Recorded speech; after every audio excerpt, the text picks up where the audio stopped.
Bonjour, vous écoutez l'épisode 132 de Change ma vie, le podcast qui vous donne des outils pour votre esprit. Aujourd'hui, 3e épisode de notre série sur les ingrédients du succès et nous allons parler de votre capacité à demander. Je suis Clotilde Dussoulier, auteure, coach certifiée et exploratrice de ma vie intérieure et je partage ici les découvertes qui ont changé ma vie. Change ma vie est un podcast publié tous les jeudis et vous retrouverez les éléments et les ressources dont je parle sur le site changemavie.com. Si ce podcast vous est utile, une excellente façon de le soutenir est de le faire savoir sur vos réseaux sociaux. Vous pouvez faire une copie d'écran de votre application de podcast sur votre téléphone, là tout de suite, là maintenant, et la partager sur Instagram ou sur Facebook par exemple. Si vous voulez me taguer avec l'identifiant @oui-change-ma-vie en un seul mot, je me ferai un plaisir de vous en remercier. Nous poursuivons cette semaine notre série d'épisodes au sujet du succès et des ingrédients clés du succès, dans lesquels, au cours de cette série, je vous propose dans chaque épisode de nous pencher ensemble sur une compétence clé à acquérir et ou à développer pour pouvoir créer dans sa vie des succès, sachant que cette idée de succès, je la définis pour les besoins de cette série comme le simple fait d'avoir envie d'une expérience pour soi-même, une expérience quelle qu'elle soit, donc avoir une idée d'une expérience qu'on a envie de vivre pour soi-même et ensuite se mettre en action pour la créer.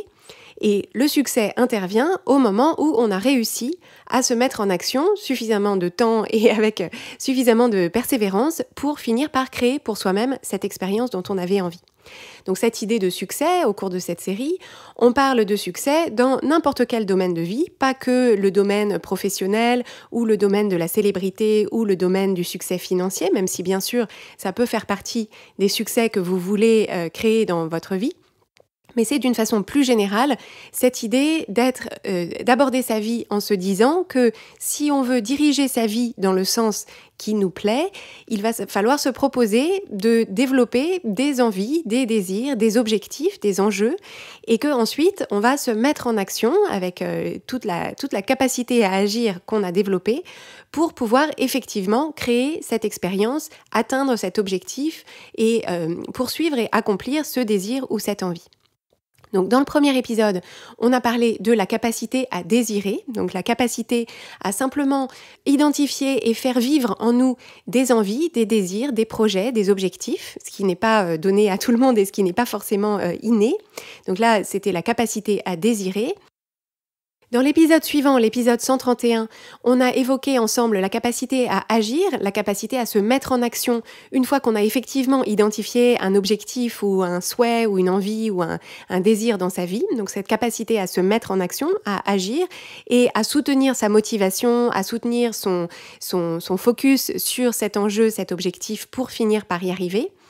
Et en fait, je vous propose de voir ces deux compétences premières, la compétence qui consiste à savoir désirer, savoir identifier des désirs et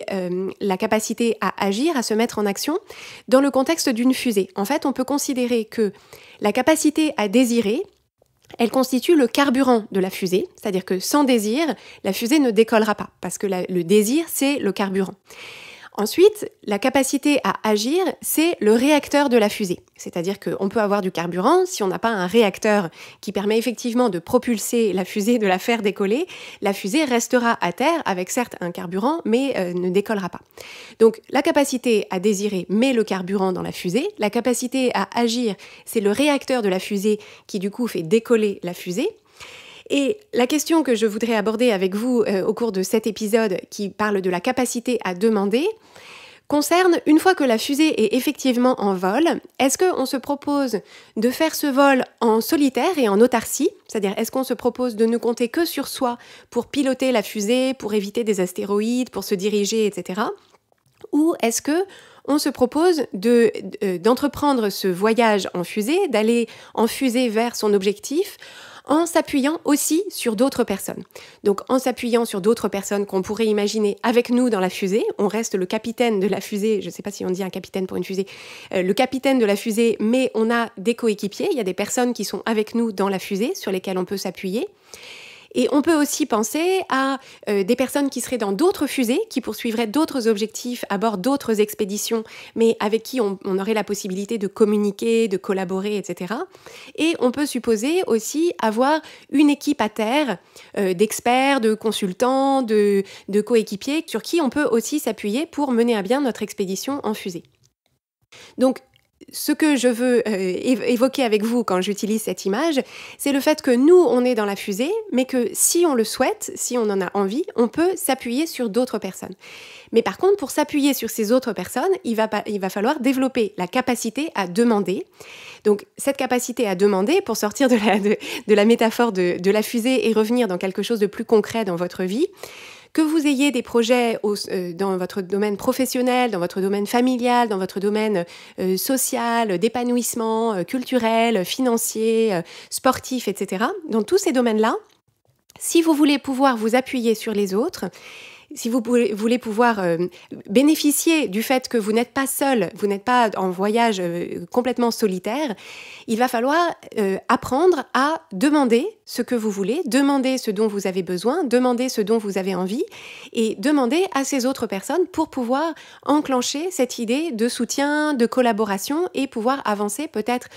plus vite, plus confortablement, dans de meilleures conditions avec une pente de succès peut-être plus importante. Donc, ce dont on parle, c'est toutes les situations dans lesquelles on aurait la possibilité de demander de l'aide, de demander des conseils, de demander des informations, mais aussi de demander à accéder à une opportunité. Donc, ça peut être une opportunité professionnelle, ça peut être une opportunité de collaboration, ça peut être une demande sous la forme d'une proposition. D'une proposition, ça peut être demander à un client ou un prospect si il veut acheter notre produit, acheter notre service, faire appel à nous. Ça peut être aussi une demande, une proposition en termes sur le plan plus personnel, une proposition qui conduit à développer une amitié, développer une association, développer une relation qui peut-être mènerait à une relation de couple stable pour la vie, ou d'ailleurs pas stable comme vous voulez. Donc en fait, c'est l'idée de se dire à chaque fois qu'on initie une interaction avec d'autres personnes, en fait, ça consiste à demander quelque chose. Donc c'est de façon très explicite une demande, c'est-à-dire est-ce que tu peux me rendre ce service ? Mais parfois c'est une demande plus de l'ordre du donnant-donnant, c'est-à-dire une demande de collaboration ou une demande d'opportunité dans le cadre professionnel. Sur le plan familial, ça peut consister à demander à son entourage de l'aide si on a des enfants ou si on traverse une période, par exemple, où on a eu une hospitalisation et que du coup, pendant un certain temps, on a du mal à faire face à certaines actions du quotidien. Est-ce que j'ai la capacité à demander autour de moi, aux gens de mon entourage, de ma famille, de mes amis, etc., à leur demander de l'aide, à leur demander un soutien, etc. Et ça peut aussi correspondre à des situations de couple dans lesquelles, et en particulier si on a des enfants, est-ce qu'on a la capacité à demander à l'autre de s'occuper des enfants pendant qu'on va faire quelque chose pour soi, de s'occuper des enfants pendant qu'on va pour faire un déplacement professionnel ou qu'on sort avec des amis. Donc voilà, ce sont toutes ces demandes et vous pouvez commencer par reconnaître que dans votre quotidien, quelles que soient les situations, vous êtes constamment amené à choisir si vous allez demander quelque chose, à qui est-ce que vous allez le demander, qu'est-ce que vous allez demander exactement et comment est-ce que vous allez le demander. Et en fait, quand on réfléchit à ça, quand on réfléchit à toutes nos interactions avec d'autres êtres humains comme étant par essence une succession de demandes qu'on formule, en fait, ce qu'on peut identifier, c'est qu'il y a deux problèmes. Les deux problèmes les plus communs qui peuvent se présenter sont les suivants. Le premier problème auquel on peut être confronté, c'est de ne pas oser demander. C'est-à-dire qu'il y a quelque chose qu'on aimerait demander, il y a une personne à qui on aimerait le demander, mais on n'ose pas le demander parce qu'on craint de s'entendre dire non, on craint de se trouver dans une situation inconfortable parce qu'on anticipe que peut-être on va créer quelque chose d'inconfortable pour la personne en face de nous, ou alors on craint qu'on nous dise non et que du coup ce soit inconfortable pour nous. Il y a aussi une crainte du jugement qui ferait partie de cet inconfort pour nous, qui serait que si on nous dit non, ou si on nous fait un commentaire sur notre demande, on pourrait supposer que le jugement que l'autre personne porte sur nous est négatif, et du coup ça créerait un inconfort. Et donc vous voyez que c'est de cette façon-là qu'on va censurer nos propres demandes, on ne va pas oser formuler et exprimer cette demande parce qu'on se dit, en fait, je n'ai pas envie d'aller au-devant de l'inconfort de formuler et d'exprimer cette demande parce que on risque de me dire non, on risque de me juger ou la personne en face risque d'être inconfortable et de m'en rendre, de ressentir un inconfort et de me rendre responsable de cet inconfort. Et donc, pour éviter d'aller au-devant de cet inconfort, qui sera toujours l'inconfort que nous, on anticipe qu'on ressentira, on préfère ne pas demander du tout. Ce faisant, c'est important de le souligner, on crée notre propre inconfort, on crée une autre forme d'inconfort qui est l'inconfort de se priver de la possibilité qu'on nous dise oui et de se priver aussi de la possibilité d'avancer puisque tant qu'on n'a pas demandé, on ne sait pas ce qu'on nous aurait répondu et donc on n'a pas d'éléments pour en tirer des enseignements et pour avancer. Donc premier problème le plus commun, c'est ne pas oser demander pour toutes ces raisons. Et il me semble qu'un deuxième problème que je peux observer, qui est commun mais qui est finalement auquel on pense moins souvent, c'est le fait d'avoir au contraire une propension trop importante à demander. C'est-à-dire avoir trop l'habitude de demander et s'appuyer trop souvent sur le fait qu'on peut effectivement demander à d'autres personnes, demander des informations, demander un conseil, demander de l'aide, faire des propositions, etc. Et en fait, ça, c'est problématique si la raison pour laquelle on formule ces demandes, la raison pour laquelle on a l'habitude de formuler ces demandes, de demander des informations, un conseil, de l'aide, si la raison qui est en dessous, c'est qu'on pense qu'on n'en est pas capable, on pense qu'on ne s'en sortira pas seul, et on pense qu'on ne sait pas faire et qu'on n'a pas la capacité à trouver soi-même ses réponses. Et en fait, ce qui se passe à ce moment-là, si on a l'habitude, si on a développé le réflexe et la propension à toujours demander de l'aide, des conseils, de l'information, etc., c'est qu'à chaque fois qu'on demande, il est probable que, on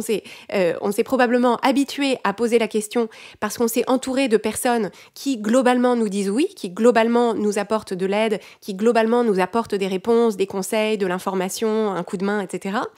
C'est probablement de ces personnes-là qu'on s'est entouré et ça s'est un peu entretenu,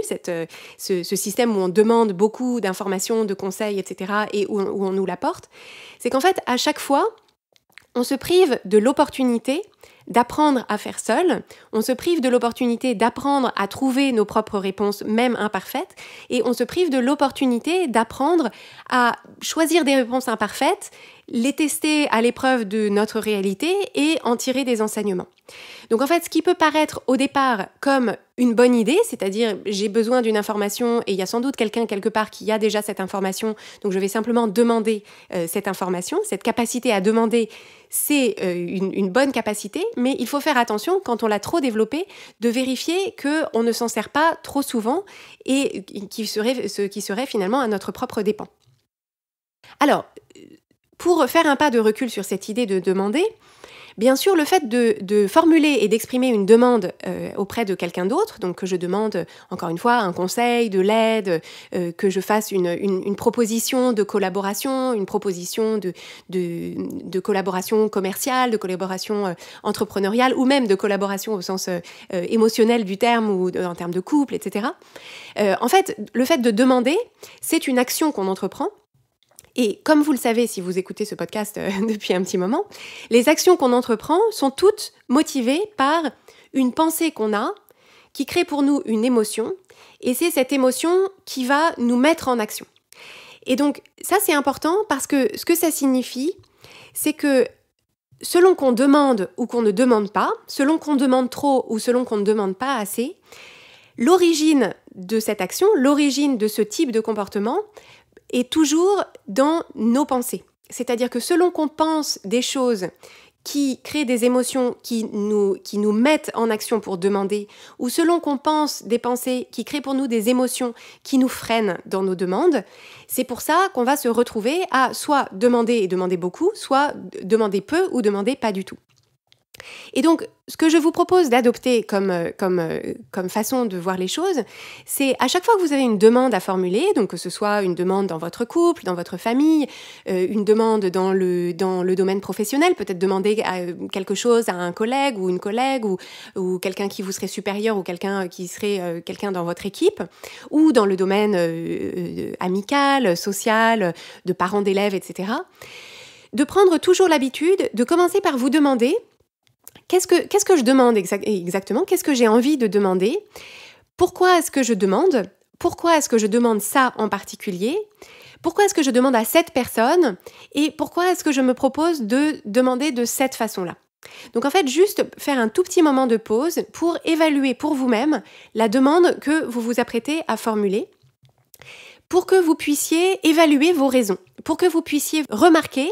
est-ce que je m'apprête à demander ça pour des raisons qui me plaisent, des raisons qui me paraissent alignées, et donc ça va être par exemple, j'ai envie de demander ça à telle personne parce que telle personne a une expertise dans ce domaine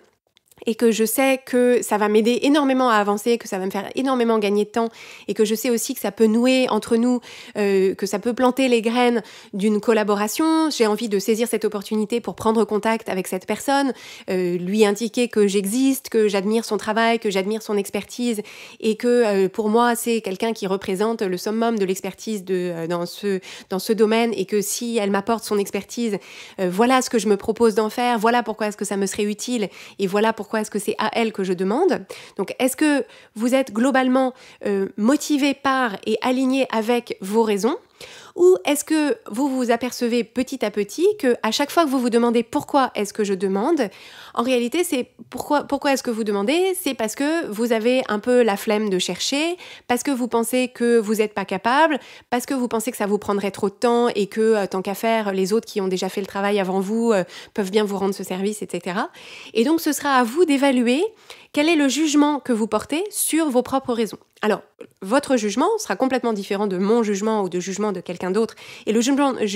jugement et le jugement de quelqu'un d'autre, on s'en fiche complètement. C'est simplement de vous assurer que vous-même, vous êtes aligné avec vos raisons et que vous demandez pour des raisons ou quand vous les regardez sur le papier, vous vous dites oui, j'ai envie d'être quelqu'un qui demande pour ces raisons-là.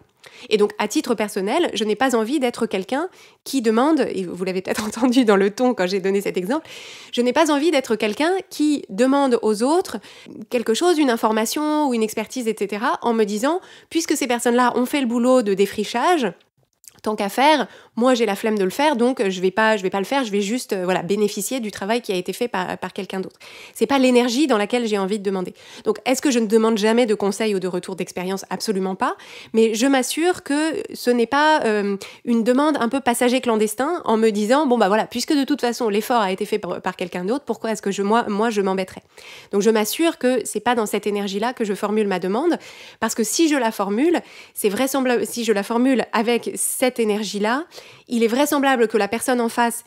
elle va la percevoir dans la façon que j'ai de formuler ma demande et que les gens sont beaucoup moins enclins à répondre favorablement à une demande s'ils ont l'impression qu'en face, c'est quelqu'un qui a juste la flemme de faire le boulot versus quelqu'un qui dit moi, dans mon développement professionnel, dans mon développement personnel, etc., voilà où j'en suis, voilà l'élément clé qu'il me manque pour accéder au niveau suivant. Et j'ai observé votre travail, j'ai observé ce que vous faites et ça m'enthousiasme et je trouve ça formidable et donc voilà. Je sais qu'à titre personnel, quand on formule ce type de demande pour me demander mes services, pour me demander mes lumières, un conseil, etc., je sais que ça me met dans de meilleures dispositions à titre personnel pour répondre. Donc évidemment, tout ça ne sont que des jeux de miroir et peut-être que vous répondez, vous êtes très enclin à répondre quand il y a des gens qui se disent juste elle a fait le boulot et donc pourquoi pas lui demander, et si c'est ça, il n'y a aucun problème. Mais voilà, je vous demande simplement, ce que je vous propose, c'est simplement de vous assurer que vos raisons vous conviennent à vous et que si quelqu'un venait à vous avec une demande similaire pour les mêmes raisons, est-ce que vous l'accueilleriez favorablement? C'est comme ça qu'on peut vérifier son alignement avec soi-même et avec ses propres valeurs et la personne qu'on a envie d'être. Alors, il y a aussi un cas particulier, c'est le fait de se demander, au moment où je m'apprête à formuler une demande, est-ce que je suis en train de demander la permission de faire quelque chose pour lequel, en réalité, je n'ai absolument pas besoin de la permission de qui que ce soit. Et ça, c'est quelque chose qui est vraiment important à détecter quand on débute dans un domaine, quand on débute dans une carrière, quand on débute, par exemple, avec sa propre activité.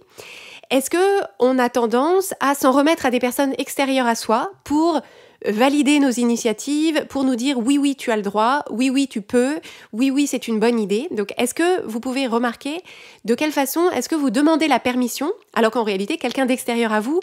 n'est pas du tout en position de vous donner la permission, c'est-à-dire sa permission n'a aucune valeur tangible, et est-ce que vous ne vous privez pas à ce moment-là de l'opportunité d'apprendre à vous donner à vous-même la permission d'avancer, de faire ça, d'essayer, de créer, d'expérimenter. Avec ce questionnement, on s'est intéressé à ce problème commun qui consiste à demander pour des raisons qui en réalité ne nous sont pas favorables, c'est-à-dire quand on demande parce que notre croyance en dessous, c'est qu'on ne sait pas faire, qu'on ne sait pas faire, qu'on ne sait pas apprendre comment faire, qu'on ne sait pas faire seul, qu'on n'en est pas capable, qu'il nous faut la permission, qu'il nous faut de l'aide, ou la motivation un peu de flemme ou d'essayer de prendre des raccourcis qui, à terme, peuvent finalement créer pour nous-mêmes des opportunités ratées. En fait, il y a une sorte de manque à gagner ou de coup d'opportunité, de se dire, là, j'ai juste raté l'opportunité d'apprendre à apprendre, d'apprendre à faire, d'apprendre à avancer en m'appuyant sur mes propres ressources. La deuxième configuration qui peut être problématique, c'est quand, une fois qu'on a identifié ce qu'on voudrait demander et qu'on est aligné avec les raisons pour lesquelles on veut les demander, c'est-à-dire on se dit c'est tout à fait, voilà, c'est exactement la demande que j'ai envie de formuler pour les raisons qui me plaisent, donc j'ai envie de demander ça. Ce qui peut se présenter à ce moment-là, ce sont des pensées qui nous bloquent, des pensées qui vont mettre un frein à l'action de demander, voire qui vont complètement nous couper de la possibilité de demander. Et donc ça, pour les débusquer, en fait, le type d'interrogation que je vous invite à adopter, c'est de vous poser la question « Qu'est-ce que ça veut dire sur moi que je formule cette demande ? Qu'est-ce que ça veut dire pour moi que j'estime ne pas y arriver seule ou avoir besoin de l'aide de quelqu'un d'autre ?» Et je pense en particulier dans le cadre parental, qu'est-ce que ça veut dire sur moi en tant que parent et en particulier en tant que mère que je me trouve en position de demander à un proche ou de demander à mon conjoint, partenaire, père de cet enfant ou de ses enfants, de demander de l'aide, de demander du soutien, de demander du réconfort, de demander qu'on prenne la main un peu de temps en temps pour me relayer, pour que j'aille respirer, pour que j'aille faire autre chose, pour que j'aille faire du sport, etc. Qu'est-ce que ça veut dire en tant que parent de ne pas y arriver tout seul, d'avoir des failles, d'avoir des lacunes, d'avoir des moments où on n'en peut plus et où on a besoin d'aide, donc besoin d'aide d'un proche ou d'un professionnel d'ailleurs. Qu'est-ce que ça veut dire sur moi, le fait de ne pas y arriver tout seul, alors que j'ai une attente envers moi-même que je devrais être capable d'y arriver toute seule? Il y a la croyance en dessous de ça que si j'étais une meilleure professionnelle ou une bonne professionnelle tout court, si j'étais une bonne amie, si j'étais une bonne conjointe, si j'étais une bonne mère, si j'étais une bonne artiste, si j'étais une bonne gestionnaire de mon patrimoine ou de mon argent, alors je devrais être capable de m'en sortir toute seule, je devrais être capable de trouver mes propres réponses. Et donc ça, c'est typiquement des pensées perfectionnistes qui peuvent nous empêcher, alors même que on se dit, je ne demande pas pour de mauvaises raisons, je demande pour des bonnes raisons pour moi-même. Ces pensées-là pourraient conduire à ne pas du tout formuler de demande parce que ça voudrait dire sur nous quelque chose qui nous est inconfortable. Il y a un autre type d'interrogation qui peut se présenter et qui peut créer des réponses bloquantes, c'est quand on se demande qu'est-ce que ça veut dire sur mon succès ultime, c'est-à-dire en me projetant dans l'hypothèse favorable du succès, qu'est-ce que ça voudrait dire sur moi de rencontrer ce succès si, en chemin, j'ai demandé de l'aide. Et ça, c'est en particulier, alors quelque chose que j'ai remarqué chez moi, et donc je peux supposer que ça se produit chez beaucoup de personnes, c'est le fait de se dire, est-ce que si je demande de l'aide maintenant, le jour où j'aurai rencontré du succès, est-ce que je n'aurai pas l'impression que ce succès, je ne peux pas vraiment le savourer, que je ne peux pas vraiment en être fière, puisqu'il a fallu que je m'appuie au fil du temps sur telle et telle personne. Et en fait, le problème de ce mode de pensée, c'est que ça veut dire que du coup, on se dit, pour pouvoir ultimement vivre un succès que je pourrais vraiment savourer, que je pourrais vraiment considérer comme étant le mien, et donc qui pourra m'apporter la pleine satisfaction et la pleine fierté que j'ai envie d'y trouver, il faut que je fasse cette traversée en solitaire. Et bien évidemment, en adoptant ce raisonnement, ce qu'on fait, c'est que potentiellement, on se prive du succès ultime parce que peut-être qu'en réalité, on n'a pas toutes les ressources, et qu'on y arriverait mieux ou qu'on a besoin d'autres personnes dans notre équipe pour nous apporter du soutien, de l'information, des conseils, etc. Encore une fois, pour de bonnes raisons pour nous, mais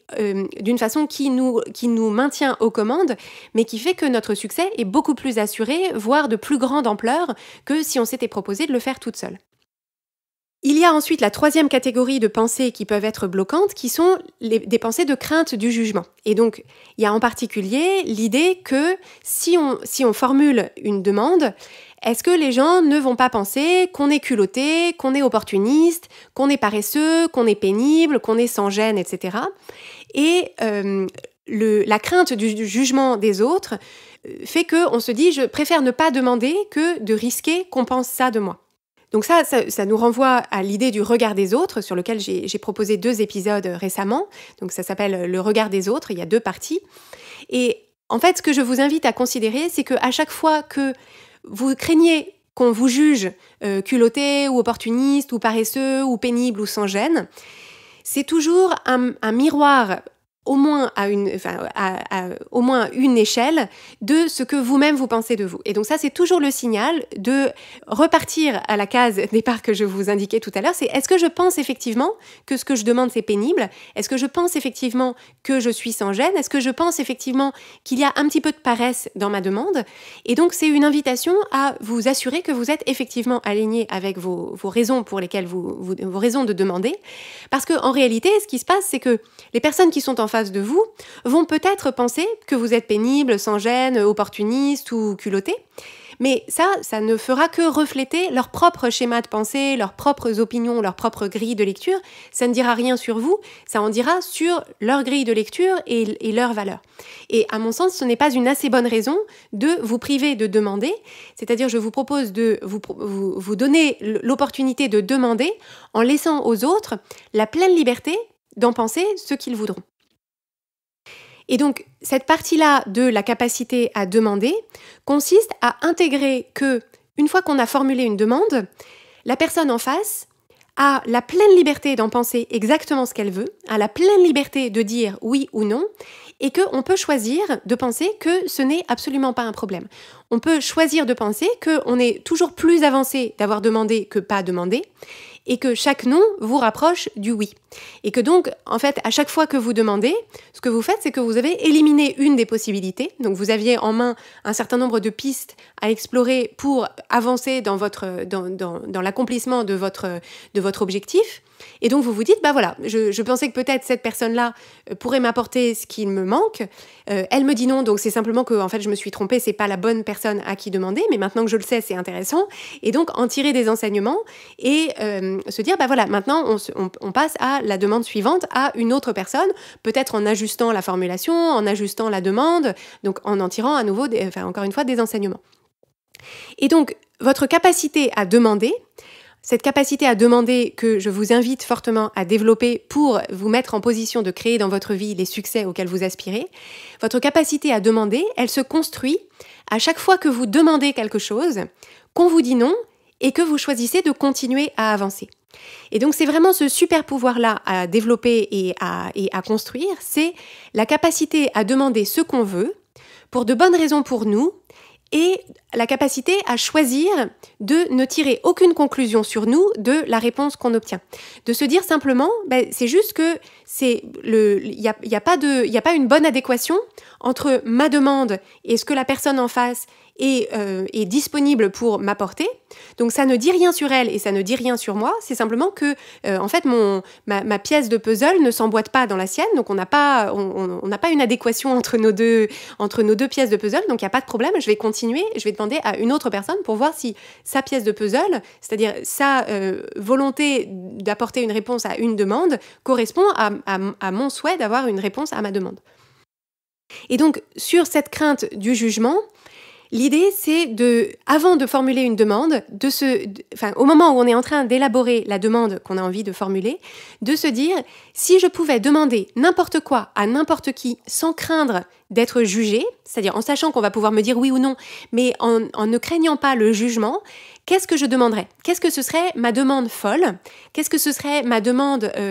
mon rêve le plus fou réalisé? Et en fait, ça va vous permettre d'élever un peu le couvercle que vous mettez sur les choses que vous demandez. Parce que cette crainte du jugement nous conduit plutôt à minorer ou à censurer les demandes qu'on formule. Parce qu'en fait, on ne fait que les formuler pour essayer de minimiser le jugement qu'on pourrait formuler en face de nous. Et ensuite, les actions consistent assez simplement à décider une bonne fois pour toutes et en amont ce qu'on va choisir de penser si on nous dit non, ce qu'on va choisir de penser si on nous dit oui, et ensuite formuler une demande la plus claire possible. Donc ça c'est vraiment important parce que les demandes implicites ou sous-entendues ou où il faut lire entre les lignes, ça fonctionne assez mal. Donc formuler une demande aussi claire qu'on peut, entendre la réponse, la prendre en compte, et si c'est oui, formidable, on en bénéficie pleinement, on avance et on se prépare à formuler la demande suivante qui pourra nous aider à continuer à avancer. Et si la réponse est non, on en tire des enseignements, pour affiner notre stratégie et on se propose de formuler une autre demande, donc soit à la même personne mais formulée différemment, soit à une autre personne formulée de la même façon ou différemment. Donc je vous ai, à travers cet épisode, dessiné les contours de cette capacité à demander et je vous propose, dans la journée qui s'annonce ou dans les quelques jours qui viennent, de prêter une attention particulière aux demandes que vous avez envie de formuler, les raisons pour lesquelles vous avez envie de les formuler et les pensées qui pourraient vous empêcher de les formuler ou vous empêcher de les formuler clairement. Et vous allez voir que cette observation va vous en apprendre long sur votre capacité à demander et dans quel sens vous pouvez travailler pour la développer. Si vous aimez Change ma vie, vous allez adorer Change ma vie mode d'emploi. Change ma vie mode d'emploi, c'est le programme de coaching qui va vous donner des ailes pour atteindre tous vos objectifs de vie. Grâce à notre méthodologie unique, nous allons vous guider pas à pas pour développer la vision riche et vivante de ce que vous voulez.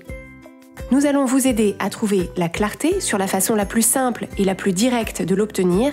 et nous allons vous apprendre à soutenir votre élan tout du long en surmontant les obstacles avec confiance pour vous sentir avancer tous les jours vers la vie à laquelle vous aspirez.